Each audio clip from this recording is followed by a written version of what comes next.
હમણાં એમને ભજનમાં કીધું ને, જો કે સાચું બોલ્યા એટલે કહેવાય, નકર પાછું ખોટું લાગે. એમને એક વચ્ચે સાખી કીધી કે ગૌરી તમારા પુત્રને સૌથી સમરીએ મોર. તમે ગમે એ કલાકાર પાસે સાંભળજો ને, એ બધા લગભગ એમ જ ગાતા હોય કે ગૌરી તમારા પુત્રને મધુરા સમરે મોર. ગણપતિને મોરને શું હગું શું થાય? આ શબ્દની જ મારામારી છે ને, શબ્દની બાપુ ચોટ લાગે અને એક શબ્દ જદી અડી જાય તેથી ગોળ બંગાળનો રાજા ગોપીચંદ ને 92 લાખ માળવાનો ધણી ભરતરી સાધુ બની ગયા. આ શબ્દ વાગવો જોવે. શબ્દ વાગે નહીં ને તો હું તો ના પાડું છું કે આ ઉજાગરા કરાય નહીં, ઘરે હોઈ જવાય, નકર ડખા થાય હવારે. ભજન છે ને ભજન બાપુ, ભજનમાં બેઠા હોય તો તમારે ચા ની જરૂર ન પડે, બંગાવું ન આવે, સૂરજ નારાયણ ઉગે જો ભજનમાં બેઠા હોય તો. ભજન આપણામાં નથી બેહતું, આપણે ભજનમાં જાય છે પણ ભજન આપણામાં બેહતું નથી. ઈ મોટી માથાકૂટ છે. ઈ સાખી એમ કે છે ગૌરી તમારા પુત્રને સૌથી સમરીએ મોર. 33 કરોડ દેવ છે ને માં, તારા દીકરાને આખી દુનિયામાં કોઈ પણ કાર્યમાં પહેલા તારા દીકરાને સમરીએ, સૌથી સમરીએ મોર. વાણી બાપુ કલાકારો ખોટા છે એવી કોઈ મારી વાત નથી, પણ બાપુ અમારા ગુરુ મહારાજ તો એમ કહેતા કે તમને ખબર ન પડતી હોય ને એવું ગાતા ને નકર વાણીનો દોષ લાગે, તમે પાપમાં ભરાશો. બાપુ શબ્દ સંતોની ચોંટ લાગી જાય. તમને ખબર ન પડતી હોય ને તો તમે ગાતા નહીં, નકર તમે પાપમાં ભરાશો. તમને એવા પાવરમાં ન આવી જતા કે આટલા બધા સાંભળે જતા હું કાંઈક શું એમ. અરે કાંઈ છે નહીં, હું તો ખટારાનો ડ્રાઈવર છું.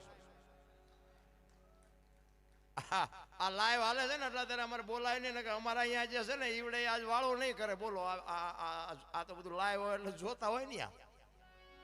એમ કે આ મારો બેટો ચા પોઈ ગયો છે એટલે એટલા બધાને ભેગા કરીને બેઠો છે. ઈ વાળો નહીં કરે. અને આપણો ઇતિહાસ સારો નથી એ તમને કહું, કારણ કે આપણે ઝઘડા સિવાય કઈ કર્યું જ નથી. બાજવાનું, મારવાનું, કૂટવાનું જ કર્યું છે, અને માર્યા છે એવું નકરું નથી. આપણે મારે ખાધો છે. પણ કહેવાનો મારો મિનિંગ, હમણાં સુખભાઈ કીધું ને કે માને બાપને બાપુ સાચવજો, 2 ટાઈમ રોટલો મા બાપને દેજો. બાપુ મારી કોઈ બીજી ભલામણ છે નહીં. માન બાપ જેવા બાપુ આ દુનિયામાં ભગવાન જેવું, ભગવાન હશે કદાચ, કોક મળ્યા હશે કોકને, એમાં મારી કોઈ નાય નથી. બાકી આપણને ભેગો નથી હો. હા, મને તો મારી માન, મારા બાપ મને મળ્યા ને એ મને લાગ્યું કે આ મારા ભગવાન, કે આ દુનિયા મને બતાવી અને આટલા બધા મને સાંભળે છે. આવા સંતો નીચે બેઠા છે, અમને ઉપર બેહાડ્યા છે. એ મારી માન, મારા બાપની કૃપા છે. આ માની તિથિ છે એટલે હું વંદન કરું છું. ખરેખર સરસ મજાનું આયોજન કર્યું છે. અને માં છે ને એ બાપુ માં છે. મોઢે બોલું માં હાથી નાનપણ સાંભળે મલક બધાની મજા પછી કડવી લાગે કાગડા. માના બાપુ ઋણમાંથી કોઈ જો એવી પાવરની વાત. અત્યારે આ વૃદ્ધાશ્રમ જોઈએ છે ને, હબાકા આવે છે. હબાકા પણ કોને કેવું? આ તો આખી દુનિયાનો બગાડ છે. આ કઈ હું કહું દુનિયા સુધરી જાય એવી કોઈ મારી વાત નથી. પણ બાપુ એક દેહનો કોથળો કરીને તમારો મારો આ દુનિયામાં જન્મ આપ્યો હોય, લાલન પાલન કર્યું હોય, અને એ મા બાપ જો એક બટકું રોટલા હાટું આશ્રમમાં મૂકવા જવું પડે, તે દીકરા હોય તોય શું, ન હોય તોય શું, એ દીકરાની કોઈ જરૂર નથી. રામ, અરે વિચાર તો કરો ભલામણા, કેટલા આ ગમે એટલા મહાપુરુષોના આપણે નામ લઈ કે હરિશ્ચંદ્ર લ્યો, સગાળસા લ્યો, જલારામ લ્યો, વીરભાઈ, કોઈ પણ ને લ્યો, એ કેવા મા બાપ હશે બાપુ, સંસ્કારના ઢગલા કર્યા છે. આજ દુનિયા એના વાંહે ગાણા ગાય છે. એની પેઢીઓ અમારી અહીંયા કોથળા નથી મોકલાવતી કે અમારા બાપ દાદાના ગાણા ગાવશો 10 મણ દાણા તમારે અહીંયા મોકલાવી. ના, એવું નથી કર્યું છે એવું એટલે ગાણા ગાવા પડે છે. અરે શું આપણી ભૂમિ, કાયા જેની કુબડી, પડછંદ જેના પ્રાણ, સંતને સુરા નિપજાવતી હોરઠ રતનની ખાણ છે. રામ, એક અમારા ગુરુ કહેતા કે ભગવી ચિત્રી હામી મળે ને અને સીતારામ ન બોલી શકો તો મરી જાજો, મરી, કે તમને જીવવાનો કોઈ અધિકાર નથી. એક સાધુ હામો મળે અને બાપુ સીતારામ આટલું ન બોલી શકો તો જીવવાનો કોઈ અર્થ જ નથી. ભલા શું તમે આ દુનિયામાં આવ્યા છો? અરે મને તો એમ થાય કે બાપુ જીવવા જેવું આવ્યું. વાહન, મકાન, રૂપિયા, લોઢા હવામાં ઉડે, વગર દોડે વાતું થાય, હિલોળા કરે એવું આવ્યું. આમાં જીવતા ન આવડે તો આંટો છે એવું નથી લાગતું. તોય તમે જોવો તો હારા રોવે છે જ્યાં જાવ અહીંયા. અને દરદ બાપુ કડવાથી જ મટે, ગોળ ખવરાય ન મટે. આપણને સીતારામ કરવા જ કરજો, ન કરો તો કઈ નહીં, આપણને કઈ ફેર પડતો નથી. હું હાસવી ન કરેલું, સંતોની કૃપાથી ભગવાને મને આપ્યું. અને એક દી ઘરે નથી રહેવા દેતા. મારું ચમ હાલ્યું મારો રામ જાણે. આપણને હજી ખબર નથી કે મારું ચમ હાલે છે. મને આ તમે જે કહેતા હોય મને મેળની ખબર નથી પડતી. આ મેળ હમણાં કરતા હતા ને આ એમ કહે ને કે થઈ ગયો એટલે હું એમ કહું તો હાલો. પછી આ સાઉન્ડની મને નથી ખબર પડતી. આ બધા કહે ને રિપીટ આપો, ઓલું આપો, પેલું આપો. આ તો પછી કોકને એમ થાય કે આમને કંઈ ખબર પડતી લાગે એટલે કહીએ ભાઈ કે આપણને ખબર એને ખાલી આમ હાથ રાખ્યો હોય ને તો મને એમ થાય કરી નાખ્યું છે. કાંઈ આપણને નથી ખબર પડતી. એટલે સત્ય કહું છું, કોઈ દાંત કાઢવાની વાત નથી. મને આ સૂર પકડતા આવડે છે અને મૂકતા આવડે છે, બાકી કાંઈ નહીં. બાકી મારો નાથ હાંકે છે. બાપુ મને પૈસા આપે છે ને દુનિયાના છેડે મને બોલાવે છે. આ અમારે સુખભાઈને અમે 2-3 પ્રોગ્રામ ભેગા કર્યા, દુનિયા મને સાંભળે છે. અને ઘણા બધા આ આવ્યો હતા, મને કહે અમે તમારા વિડીયા બહુ જોઈએ, અમે તમારા વિડીયા જોઈએ. કાંઈ નહીં વળે, એમાં હું બોલ્યો એવું કરજો કાંઈ. હા, વિડીયા જોઈએ શું વળે? કાંઈ ન વળે. વિડીયામાં તો ભારે મજા આવી, એમાં કાંઈ ન વળે. હું બોલ્યો એમ. આ કથા તમે બેહાડી હોય, ગામ હોય, એમાં રામકથા બેહાડી હોય, રામકથાનો મતલબ શું મને કયો?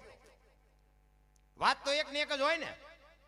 અયોધ્યા નગરી દશરથ રાજા ને 4 દીકરા, રામ વનમાં ગયા, સીતાજી રાવણ લઈ ગયો, હનુમાનજી અહીંયા ગયા, રામે રાવણ ને માર્યો ને અવતાર્યા. વાત તો આજ ત્યાં શું આપણે કામ છે, પણ તાજુ રાખવા માટેની વાત છે બાપુ.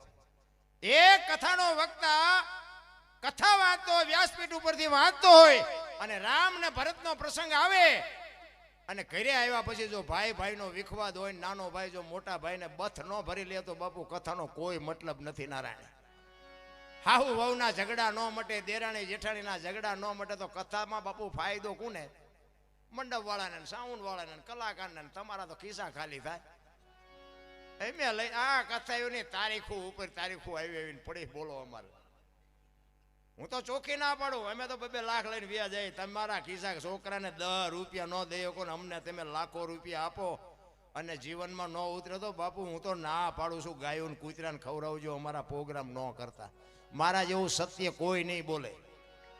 મને ઘણા કલાકારો મારા અંગત હોય ને એ મને કે આવું ન બોલાય. શું કામ ન બોલાય? આ ઉતરે નહીં, મગજમાં ઉતરે નહીં તો શું? અહીંયા આજની તારીખની મને ખબર નથી, પણ 5-25નો ખર્ચો થયો હોય છે ને. હવે આમાં તમને આમાં કોઈ 2 જણાને વાત અડે નહીં તો આનો મતલબ શું? કોઈ મતલબ નથી. રામ કથાયું નગર કથાયું તો શું? કથામાં તો કથાયું તો ગામો ગામ હાલે છે, પણ આ રામાયણ કે ગીતા કે ભાગવત કે કોઈ પણ હોય બાપુ, તમને મને કેળો આપ્યો છે, કેળો કે આમ હાલો. આપણે રામકથા હોય ને આપણે રામચંદ્ર પરમાત્મા ને દશરથ મહારાજ ને બાપ દીકરાને જે સંબંધ હતો એ આપણે બાપ દીકરાને છે. એમાં હાઉ વહુ ને જે સંબંધ છે એવો આપણા ઘરે હાઉ વહુ ને સંબંધ છે. દેરાણી જેઠાણીનો એમનો જે મેળ હતો એવો મેળ આપણે છે. તો શું લેવા આ ધંધો કરવો જોઈએ? અહીંથી ઉભા દાલ ખંખેરીને હાલ્યા જાય, આને ભલો પડ્યો, ઘરે હતા એવા ને એવા કાંઈ વાતમાં હોય નહીં. અંદરથી બાપુ નક્કી થવું જોઈએ. ચિત્તની શાંતિ, મનની પ્રશંસા, દિલની દાતારી, ગુમડાની રોજ ને ટાઢિયા તાવની ટાઢ આટલું માલકુરથી આવે. અમે એમ કે આમ થઈ જાવ એમ કોઈ સુધરી નથી જાય એવું, બાકી સમજાય એવું છે જ નહીં. તો માં છે ભાઈ. કહેવાનો મારો અર્થ કે હોય તો જાળવી લેજો. પછી ફોટા અગરબત્તીઓ કરે કાંઈ નહીં વળે. પછી ઘણા કહેતા હોય કે અમે રોટલા દેખાડીને, રોટલા ધરાવીને પછી ખાઈએ છીએ. રોટલા પછી દેખાડે, આમ ફોટાને દેખાડે. આવું ખવડાવ્યું હોત તો 2 વર્ષ જીવે એવું હતું. હજી ભૂખ્યા માર્યા છે ને હવે હું રોટલા દેખાડવાના હોય? કોઈ મતલબ નથી. રામ ફોટા તો ફોટા, બરોબર, એક તસવીર છે, તમારા એ મોઢાને તમને દર્શન થાય, બાકી તમે સુખ દુઃખની એમાં કાંઈ ખબર ન પડે. હોય તો જાળવી લેજો. હવે અત્યારની પ્રજા આ થોડુંક ભણી ગઈ છે ને, તે ભણતરની જરૂર છે, પણ ભેગું ગણતર નથી, માથાકૂટ છે. અને ગણતર જો હોત ને તો આ વૃદ્ધાશ્રમ એટલા ન ખોલ્યા હોત. ને કે હું તો એક જ વાત કરું છું, અત્યારે છોકરા એમ કે તમને ન ખબર પડે, તમને ન ખબર પડે. એટલે આ નહોતી ખબર એટલે 100 વીઘા રાખી હતી, તું 10 વીઘાના ઉલાળિયા મીડિયો કરવા નથી ખબર અમને? કે એમે ભૂખ્યા રહીને તમારા હાટું રાખ્યું હતું, તોય કે છે નથી ખબર પડતી. તું હતો આવડો ઉંદડા જેવડો, આ કપાતર હમણાં કીધું ને ધરાવીને જનુની કે મારો માફ કરજો, જનની જણ તો ભગત જણ જે કીધું ને એમ નામ નથી કીધું. આ દુનિયાની બાપુ આ સંસ્કૃતિ ખતમ ન થઈ જાય એટલા હાટું સંતોએ કીધું હતું. હા, ઈ જનેતાને બાપુ ઈ ભલામણ કરી છે કે હારા દીકરાનો જન્મે એક તો વાંચણી રહેજે, તારી કાયા ન બગાડતી પણ આ સંસ્કૃતિની પથારી ફેરવી નાખશે. અત્યારે જોવો ને કોઈને કીધા જેવું જ નથી. તમે જો, મને એક સંતે કીધેલું, મને કે દરબાર તેમ પૈસા કોઈ ન દેતા. મેં કીધું કાં બાબુ? મને કે દેવાય દેજો, પાછા નહીં આવે. જો સંતના શબ્દની ટકોર કેવી હોય એની વાત કરું. એટલે મેં કીધું બાપુ એવું થોડું હોય તો કે હું તો તમને ખાલી કહું છું દેવાય તો દેજો બાકી આવશે નહીં. એટલે હું વ્યાજ વટાવવાનો નથી કરતો પણ કોઈને એવો વ્યાયામ પડતો હોય કે બાપુ કમાવા જાય છે ને ખોઈ આવે છે, ના એવું નથી પાછું. અને હું તો ના પાડું છું વ્યાજનો ધંધો કરાય નહીં, કરતા હોય તો હું તો ના પાડું છું ન કરતા. એટલે બાપુએ મને આવું કીધેલું ને એટલે પછી આપણે હખણાત ન રહી. એટલે મેં કીધું બાપુએ ના પડે પણ મેં અખતરો કરીએ ભલે ન આવે. અને મેં કીધું અને આટલી ખબર પડ્યા પછી તો બાપુ હારો માણસ સમજીને જ આપણે આપી ને કે આ તો આબરૂદાર માણસ, આ નો આપણા પૈસાનો ખોટું કરે. એ બાપુએ કીધા પછી મેં 7 જણાને આપ્યા છે ને 7 જણાએ બૂસ માર્યા છે. બોલો આ સંતના શબ્દો. 7 માંથી એકય નથી દેતા ને આપણે બહુ ભી કરવી કે ન દે શું કરો, ફરીને વસવા ન કરી, બીજું શું કરીએ. હવે તારી ઉપેટ કાઢી ભલામણા, અમે કાંઈ ગુનો નથી કર્યો. કહેવાનો મારો મિનિંગ સંતની બાપુ એક ટકોર હોય ને સંતના શબ્દની જો અસર થઈ જાય ને તો બાપુ મેળ પડી જાય એવી વાત છે.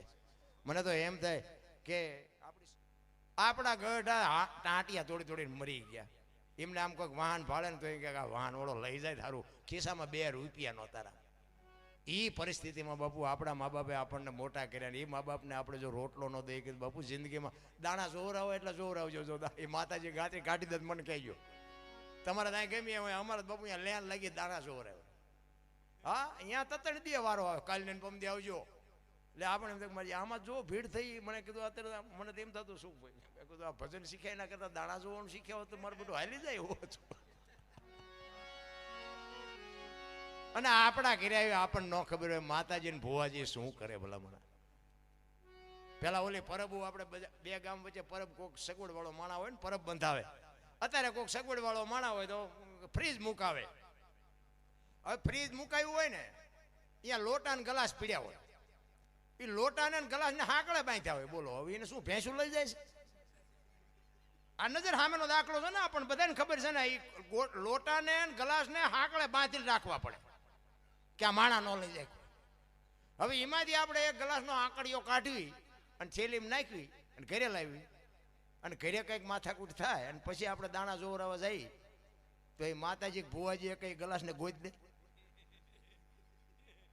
પછી કે 4 મહિને મથી પણ મેળ નથી પડતો. ઓલો અંદર બેઠો હોય તો કે જ ઓલો ગ્લાસ લાવ્યો એ નડે છે પણ આટલા માણા વચ્ચે બોલી ન શકે ને કે અંદર બેઠો હોય તો સત્ય જ છે બાપુ. એ તમને કહે જ કે તે આ જગ્યાએ ખોટું કર્યું તો એ છે તાર દાણા જોરાવાની જરૂર નથી. પણ એટલા માણા વચ્ચે બોલી ન શકો. શું કામ? કામ જ એવા કાળા કર્યા હોય. સત્યની હંમેશા બાપુ પરીક્ષા થાય. સત્યને તમે પરેશાન કરી શકો, પરાજિત કોઈ દી ન કરી શકો. સત્યના રાહ ઉપર હોય ને હરિશ્ચંદ્ર જેવો હરિશ્ચંદ્ર રાજા બજારમાં રીંગણા વેસે બૈરું વેસી નાખ્યું. વિચાર કરજો એનો ગુનો શું? એક સત્યના રાહ ઉપર હાલવું ઈ જ એનો ગુનો ને. રીંગણા વેસે એમ બાપુ બૈરાની હરરાજી કરી નાખી, વેચી નાખી તો ઠીક છે પણ બાપુ હારો ગરાગ નો જડ્યો. અયોધ્યાની મહારાણી હતી મારા રામ. તમને મને શું પીડા છે એ નથી સમજાતું. હરિશ્ચંદ્ર જેવો રાજા બાપુ મહાણિયામાં નોકરી કરવી પડે એટલે સત્યની કિંમત શું હોઈ શકે? તમે હું તો ભલામણા માર્યા વગરના રોઈ છે. દીકરાને એરું કરડે તારામતી લઈને આવે અને આમ ખડગાડું કરીને ઉભો રહે. હરિશ્ચંદ્ર રાજા કે મારું આ દાન દેતા જાઓ. કાળી રાત જામી હોય અને મેઘલી મળી હોય અને શમશાન ભૂમિ હોય, દીકરો ગુજરી ગયો હોય અને પતિ પત્ની બાપુ અહીંયા ઉભા હોય. ચિત્ર કેવું હોય છે બાપુ? આંકડા તો કાઢો મારા રામ. હરિશ્ચંદ્ર રાજા કે મારું દાન દેતા જાઓ. કે સ્વામિનાથ શું બોલો છો? એ કે હું તમને ઓળખું છું, મળદું કોનું એ ઓળખું છું પણ હું આ નોકરી કરું છું. બાપુ જો આ સત્યની કિંમત કેવડી હોય. હું આ નોકરી કરું છું, સવારે મારા ધણીને જવાબ શું દેવો? મારી હવા શેર ખીચડી ને મારા ધણીનું હવા મીટર કાપડ આટલું દેવું પડશે. ખીચડી કદાચ આજની જાતિ કરો, સવારે મારા ધણીને કાપડ વગર શું દઉં? એ હાડી અડધી ફાડીને ઓઢાડી હતી ને એમાંથી બાપુ અડધી ફાડી ઓઢાડી. અયોધ્યાનો મહારાજા ને અયોધ્યાનો કુંવર મરેલો બાપુ.